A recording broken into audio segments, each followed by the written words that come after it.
today's video, I'm gonna be showing you guys a day in my life as an Airbnb host. Starting the morning off very early at 5:30 a.m. I'm making breakfast and lunch for my boyfriend. Today I decided to make taquitos dorados and pupusas for breakfast and lunch. Now don't come for me for not making a full course meal for my boyfriend. I do work from 8 to 4 p.m. and occasionally I do work on the Airbnb, but for some reason November and December have been pretty slow this year. A year ago we started our Airbnb in the month of November, and so far we've learned a lot from it. But anyways, back to my boyfriend. Here I'm gonna be making taquitos dorados with leftovers, and I'm not sure why the tortillas were ripping, but they don't usually do this when I heat them up, so don't come for me for ripping the taco tortillas. And I get this all the time. Why do you wake up at 5:30 just to cook for your boyfriend? Because since he's a mechanic who works on trucks, he's constantly burning a lot of energy and lifting heavy weight. He needs all the energy he can get so he can be strong. And in our Latin heritage, the way your man looks reflects on how you treat him. So ever since I started cooking for him, he has been gaining some muscle. Plus, working out in the cold is not easy, so I might as well do something for him. Here I'm packing a little baggie of salsa for his pupusas. If you guys have a husband or a boyfriend, please let me know new recipes because I'd be running out of ideas. I don't know what to make half the time. So here I'm just adding crema and queso because I did not want to add sauce and it get all soggy. And I'm using the lunchbox by Lunch Ease. Supposedly it keeps your lunch warm, but I don't know if it really works. But hopefully it does, because imagine eating cold food. I feel so bad. I put it at 6.5 hours. I started making the pupusas around 6 a.m. That means it took me around 30 minutes to make the taquitos dorados since the chicken was already pre-made. Also, the pupusas were super easy because I had already pre-made the frijol con queso. And honestly, I'm still a beginner because before I didn't really cook much. And since my job is really busy, I would usually eat like sandwiches and stuff. Like my mom used to make pupusas like once a year, and now I make them like every month for my boyfriend. And like a great Hispanic family, they're always making fun of you because while you're living with them, you don't cook.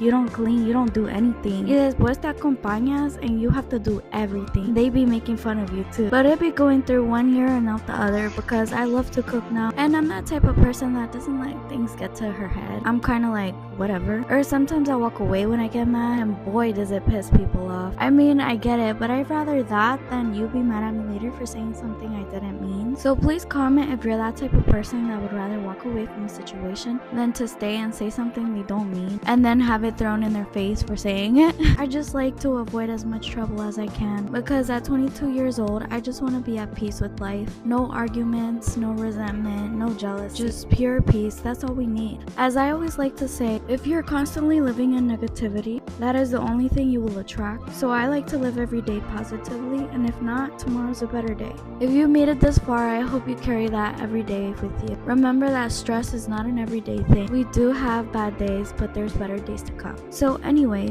this is what you actually came here for. Here you see I'm removing these old roots. There are old flowers that have dried out since it's winter time. Right now I'm removing all of them and I will replace them with new fake flowers, as you can see in the boxes.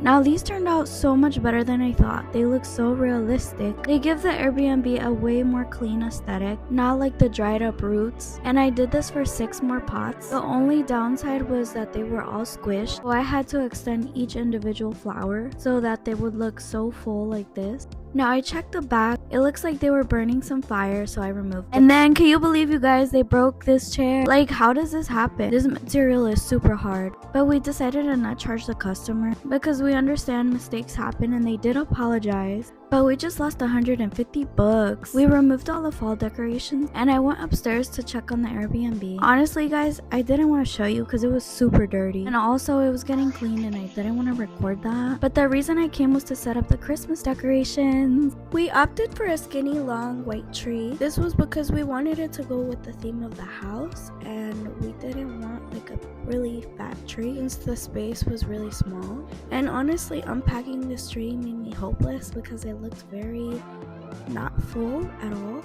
And then I started with the second layer. This tree wasn't like the one at home. I had to wrap it in lights. so we opted for white lights, and I really liked how it looked because it was very simple. The theme of this tree was gonna be red and gold, so this is the after. I added the star and the carpet at the bottom as red, and then I was creating the newer pieces that were gonna go on the counter on the chimney. We also added to the other corner a little Santa with gifts. This is my favorite piece. We also added a garland on top of the curtains. When it came, it looked very weird, but it came out really good at the end. Afterwards, the part that takes the longest, washing the sheets. Guys, this is why we charge so much for Airbnb, because the work doesn't stop after the Airbnb is clean. We also have to wash the sheets, dry them, and stuff them in bags and suction the air out so that when you come, the sheets smell super good. Now, we prioritize cleanliness because we like to think like a consumer. When I rent out a place, I would love for it to be very clean and smell very fresh. So that is what we like to go for when it comes to Airbnb. Stay tuned because I'm gonna actually be sharing what the Airbnb looks like clean. Didn't record folding the sheets, but we did fold the sheets and put them in bags. We suction them, and here I'm putting them in the closet for when the Airbnb gets cleaned again. Then I locked this closet because nobody else can have access to it. And I brought this downstairs because it wasn't needed. Downstairs is used for storage. Now the big reveal of what the Airbnb looks like. This is my overall favorite piece, the Marilyn Monroe. Here we have the living room. It's very comfy, and we didn't want to go all out with the Christmas decorations. This is the hallway. This part is the kids' room. They are the bunk beds, and it smells super clean. And then the next room is the master's bedroom. This has a king-size bed with mirrors in the front, but I didn't show it since it was already vacuumed. Finally, this is the queen-sized bed. Now I'm gonna show you guys one of my favorite parts, which is the bathroom. It has the black marble. This is the sink and the toilet. The shower is super gorgeous. We have some soap, conditioner. Vanity is immaculate. Back to the living room. We're gonna go to the dining room, and then once you turn is the kitchen. Now this is also one of my favorite parts. Like, tell me this doesn't scream cook for me. But anyways, I hope you all enjoyed this video. Bye.